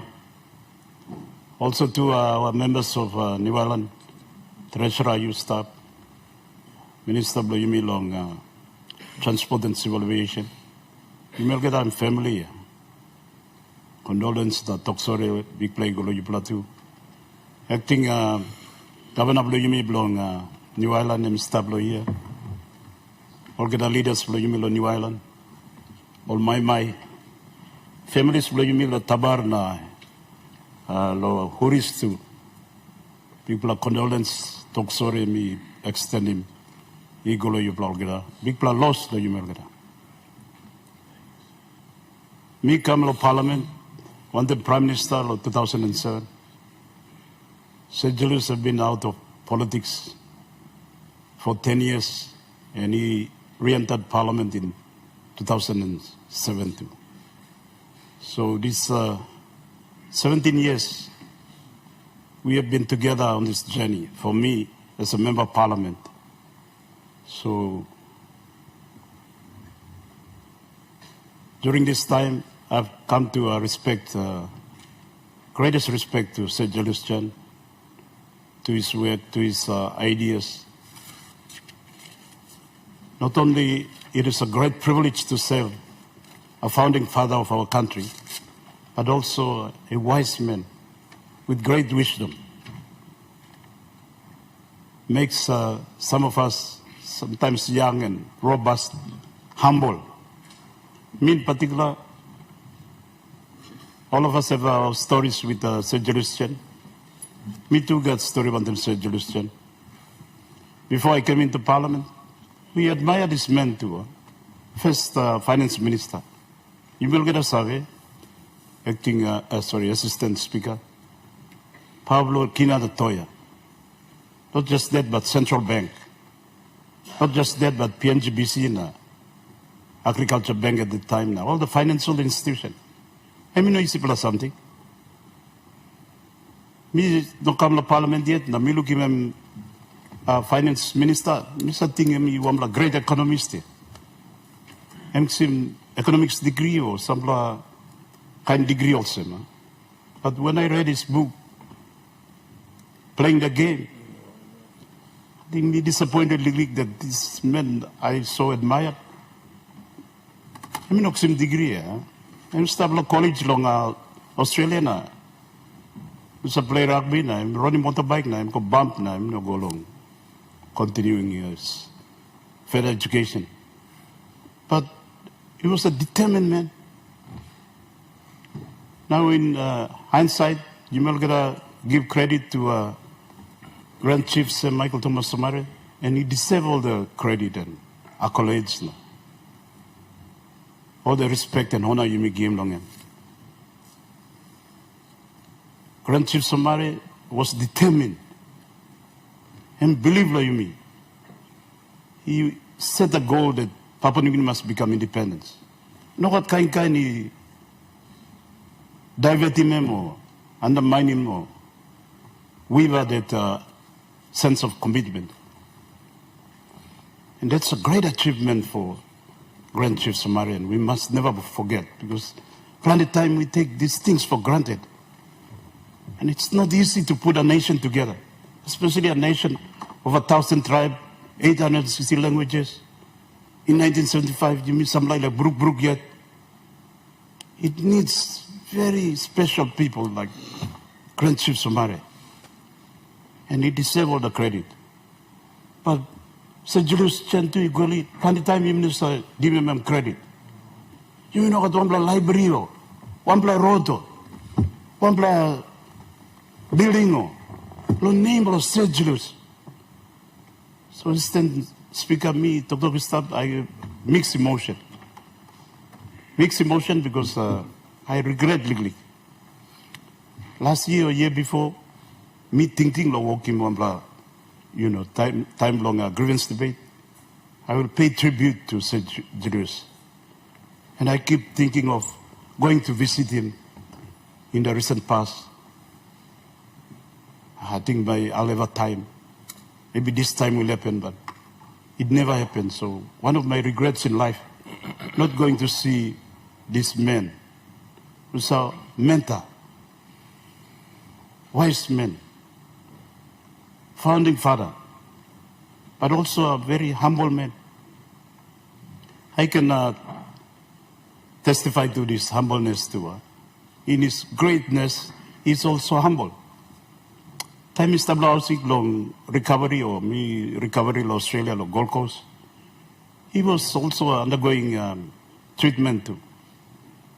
There's a machine I think he failed and go stable. But when he heard that I also was under emergency or recovering after hospitalization, he come visit me. I'm sick here, assistant speaker, members of parliament. But it took time to come and visit me. And I was still humble by that gesture. And that's the measure of this man. In his greatness, he's also humble. And it's one big lesson to you mean now leaders of today. You must emulate him or think him or try to manifest it too. We want to do great things. We want to be great leaders. But we must be humble too in what we do and reach out, show empathy and sympathy and support our people. Be there for our people too. In 2019, this man was well respected by our people in New Ireland. Remember, you know Giselle, you talk, you know Gaman. The people of New Ireland held him in high regard. Ceremonial, I'm start long. Bless long country belong any minister blow you me. Low civil aviation, transport. Start low 5 o'clock, yeah. He going up low 5 o'clock. All man Mary lo New Ireland. Big man Mary na my to all come. Ksim taro na. Ksim miss na. All gonna pig na. Come celebrate him life long him. Hey, me plug governor ya me or some governor to Mr. Lomos be on man Mary no sa give me pig. Oh, one time also come. So me to Lady Stella. I think CJ is not just a governor, he's a great leader. Maybe, you know, if we are in a feudal system, and by one blood, emperor or something of that. And that's very fitting of him. He has earned that respect. He has earned my respect. And I say this too with no, you know, short measure, because in his all his achievement too, which we all admire. One plus decision long and two about Sandline. You make a kind ting long end. Me, I was involved in mobilizing the city of Port Moresby or countering the tradition. But when I come to Parliament and look in respect, I respect this decision too. Mr. Speaker, members of Parliament, at the time, PNG Defence Force is working Operation Footloose 1, now Operation Footloose 2, all go on tableau, Panguna. But BRA ready finished. They suffered wound. And they had to carry their wounded comrades down from Panguna, he come down. Down, he come along East Coast now, he go down to West Coast. So some of this decision, leaders have to make. And they made a decision at the time. And Governor, Senior Blue Yumi, Governor Blue Gulf, and me explaining briefs. Inquiry come up. You can look at it whichever way. But it was a decisive decision to, you can look in, one of the unintended consequences that you make a peace accord on the Bougainville. So you can be this way or that way. Me yet, me mobilize small people. And I came to understand the measure of the man. You may look back on life long end, apart from putting the monetary system together. Decision that they make, like sending Kumul force down to Vanuatu to intervene, to protect the sovereignty of that country. Some members of parliament at the time, only I work in this decision, but said Jay was committed. PNG must be a country that is coming of age, that can make his mind. New Zealand and Australia are not like Salim. Troops will support him, Father Walter Lini. Sir Julius made the decision with the parliament at the time. And look at the outcome now. Vanuatu remained its integrity staff, going to independence in 1980. And now they have the highest regard for our country and our people. No Atlantic country in the world only admiring Papua New Guinea. But one decisive decision. You mean thinking to the 1980s? Online, you mean New Guinea Islands were like breakaway and go. All the premiers at the time. And Sir Julius had to do what he has to do. The organic law was amended. Now you meet governors, governor of parliament. We can, by hindsight, look back and have a second thought and say maybe it's a wrong decision or so on. But he has to do what he has to do.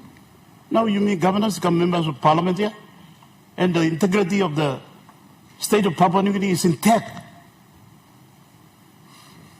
That's the type of decision or leadership that we also need.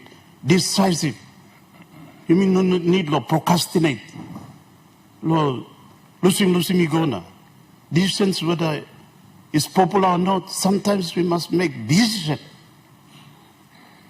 And that's a great lesson that some of us have come to learn and try our best to emulate. Some of the time, even me procrastinate.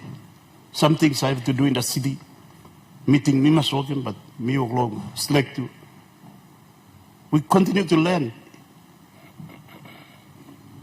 So plenty,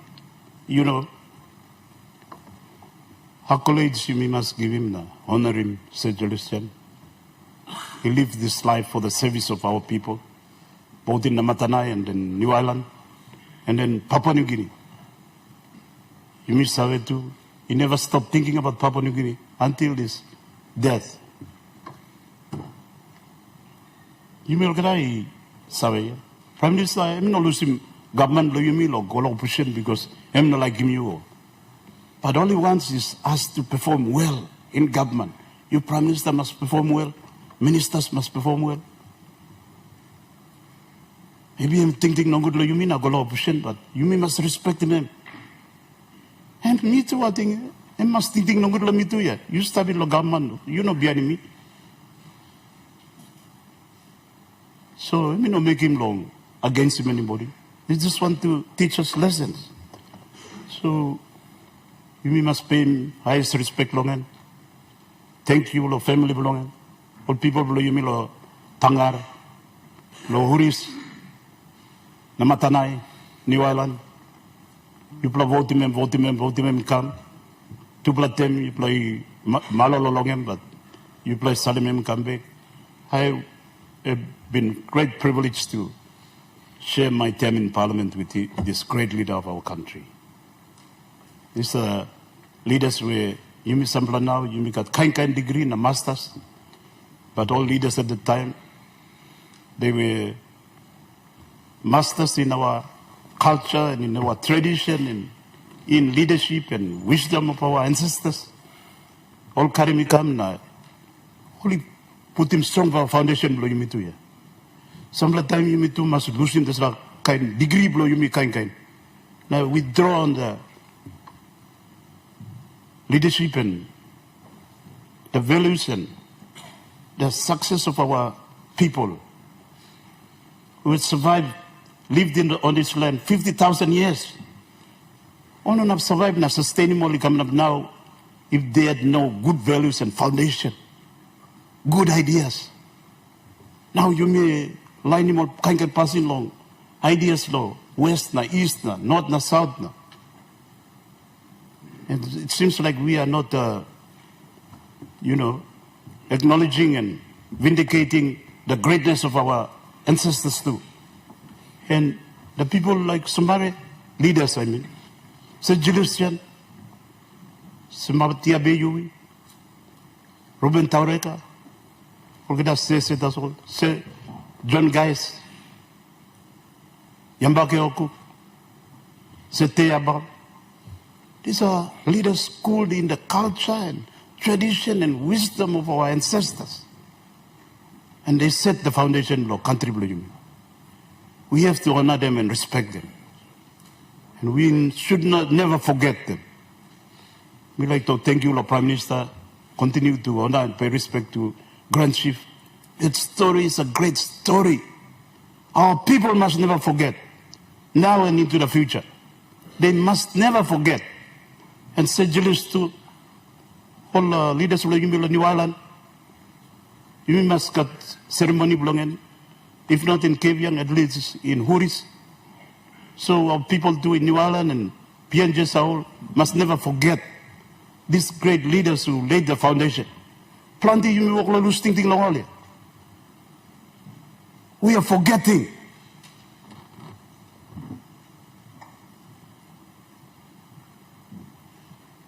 Thank you, Mr. Assistant Speaker. Thank you once again, long family of Sir Julius, sharing this great man with us. Help him long, putting foundation for country blowing together, bringing our country 50 years. Me talk sorry also 8 months, 6 months time. I'm supposed to look him 50 years long. Hard work longen, walk longen, hand mark longen here. Him no come lo this mark, but he's lived a great life, served his purpose. His life was a meaningful and purposeful life, and we are humble and thankful to him. Thank you, Mr. Speaker.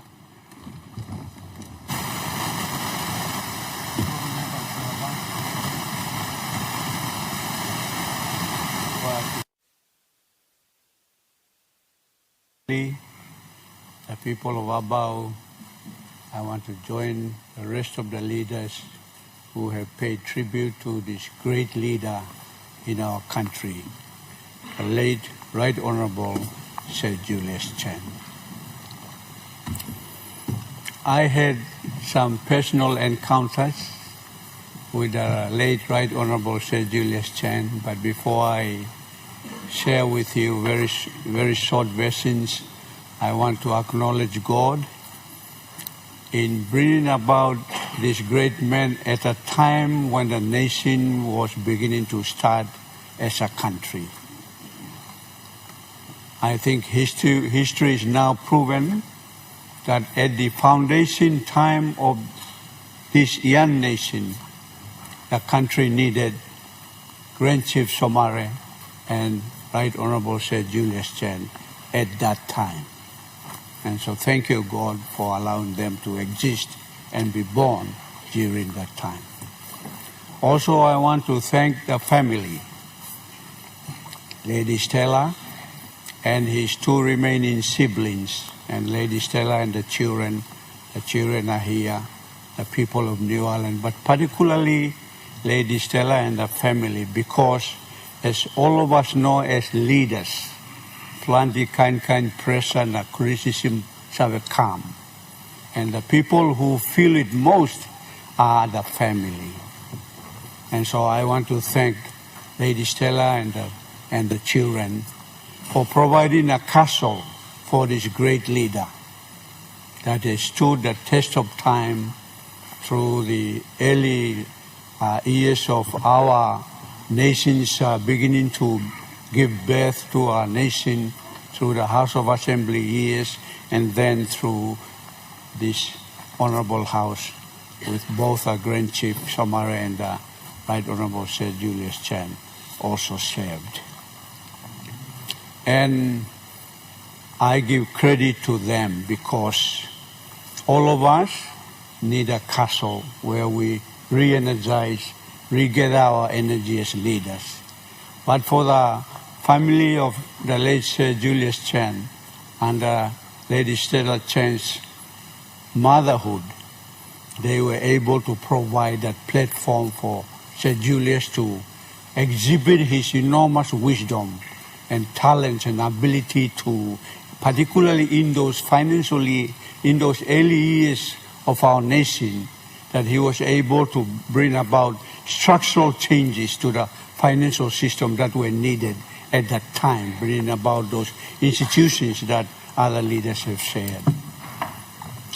And so, what a great story in the beginning. My story came in when I had the opportunity to be appointed Secretary for Health by him in 1996. But it was way before that, when he first became Prime Minister in the 1980s, that he went to one of my little villages in Abau called Gabuone, and he established a women's hall. And so I then knew that he was aligned to the grassroots people.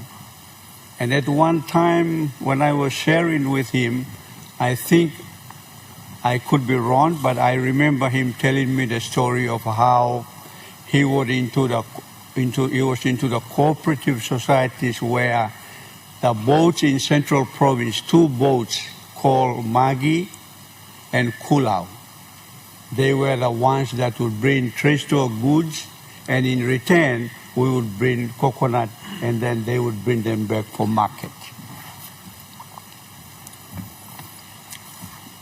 When I was appointed Secretary for Health in 1996, I had the privilege of knowing what the Prime Minister's office operates like. And one thing I shared at the House Cry I would want to share, because it emphasizes the focus, the dedication, and the commitment of this particular man that we are paying tribute to. That he actually every month would call us departmental heads, because he had in his office a whiteboard where the government's priority projects were. And that he would ask us to update him. And if we were lagging behind, then we had a warning. So he actually had a great focus and attention on the priorities that he as the Prime Minister wanted to deliver in the country. And I became a politician in 2002.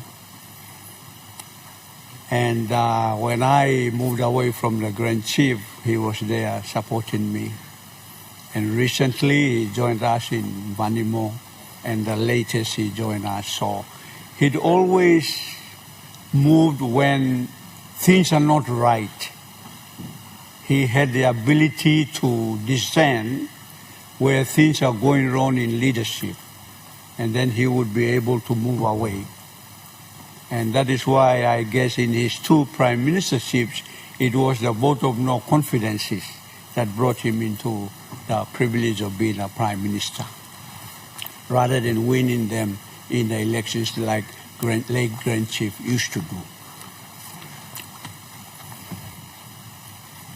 I want to pose 2 questions in this tribute to this great man.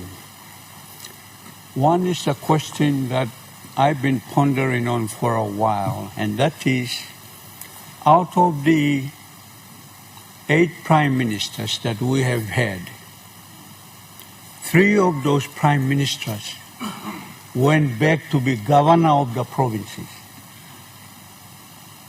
Sir Michael Somare, Sir Julius, and Honorable Winty. They had spent most of their time worrying about the country, and they forgot about their provinces. So when they had the chance, they went to be governors of the provinces. 3 prime ministers. I wonder, Assistant Speaker, what is there for the lesson? I think the lesson is these three prime ministers believe that the provinces are the basis for our nation building. If we get our provinces right and get the economies of those provinces right, align the budgets right so that governors and their members of parliament can move their provinces, I think as a country we will move at a faster pace than what we've been doing.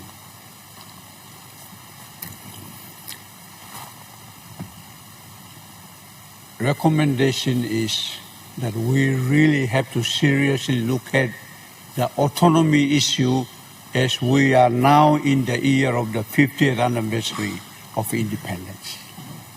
We have to seriously make a decision to structure an autonomous arrangement,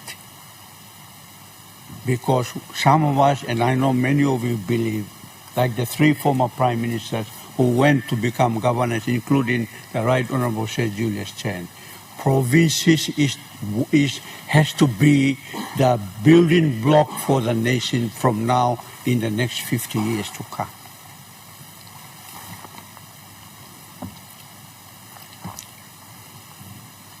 The Right Honorable Sir Julius Chen was the architect, as I said, of the structure of our financial and the economic systems. I recommend, Assistant Speaker, as we are going to celebrate our 50th anniversary, and at the launching of the 50th anniversary preparations by the Prime Minister on the 30th of January, the day that Sir Julius passed away, I think my message is, and being the architect of our economy and the financial legislations, I recommend, like I recommended when Grand Chief passed on, and I recommended that the CELAC be under his name, and now it's CELAC. I recommend that we move in the 50th anniversary. We have stopped at the 100 kina bill. No, not anything above 100 kina. I recommend, Assistant Speaker, that we look at producing a 1,000 kina bill. And in that 1,000 kina is Sir Julius's face. Because he is the one, as we are acknowledging, that he is the one that structured the financial system of this country. At the time, amongst our many leaders, Grand Chief appointed him as the first Minister for Treasury and Finance. And at that time, Assistant Speaker, I want to acknowledge some other people, because many times in this type of occasions we only praise the political heads. But I want to mention 4 people that were around that time when Prime Minister Somare and Minister Julius Chen wanted leaders in bureaucracy to develop the policy, draft the legislation, and manage the systems. And I want to acknowledge the gang of 4. Many times they have not been acknowledged, but on this occasion, I want to acknowledge them, and that is Sir Rabi Namaliu. He became Prime Minister. He was a champion in public service, first Commissioner in Public Services Commission. I want to acknowledge Emeka Morata. He became Prime Minister, as all of us have acknowledged. He was the first Secretary to Treasury and Finance. I want to acknowledge Sir Anthony Siaguru. He was a champion of fighting corruption in this country. And I also want to acknowledge Sir Charles Lepani. He was the key player in making sure that budget and planning were structured right. And at the same time, Sir Henry Robert, who was the first governor of the central bank. The lesson, and the reason why I have mentioned them is because when there is combination of strong leadership in bureaucracy and politics, this country will move at a pace faster.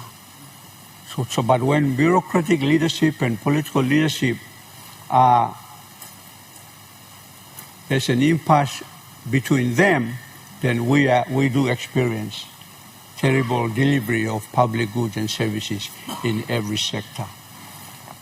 So on behalf of the people of Abao, I want to say thank you to the Right Honorable Sir Julius Chan for his life, his enormous contribution, and the legacy that will never be forgotten. And I want to sit down with an advice. There are only 3 people in the country that were given Privy Council recognition. And only 3 of them have the right to be called the Right Honorable. The Right Honorable Sir Julius Chan, the Right Honorable Rabi Namaliu, and the Right Honorable Sir Michael Soman. Everybody else should not be called the Right Honorable. Thank you, Assistant Speaker. Leader of the Government Business. Mr. Assistant Speaker, on this solemn moment, I move that the debate be adjourned and made an order of the day for a debate tomorrow. Question is that the motion be agreed to. Those in favor say aye. Those in against no. The ayes have it.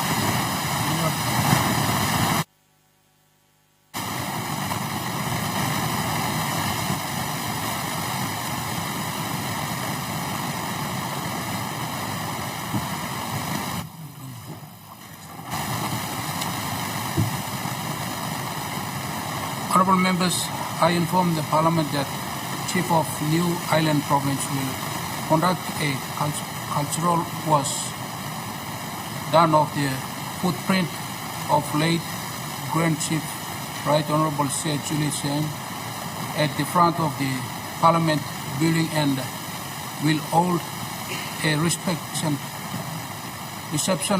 at the State Function Room to express their appreciation and gratitude. And therefore,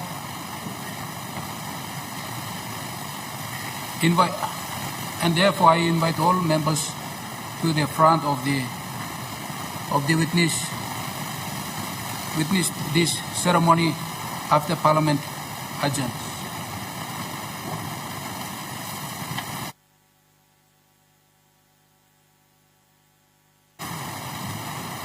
Honourable members, I adjourn the Parliament until tomorrow at 10 a.m.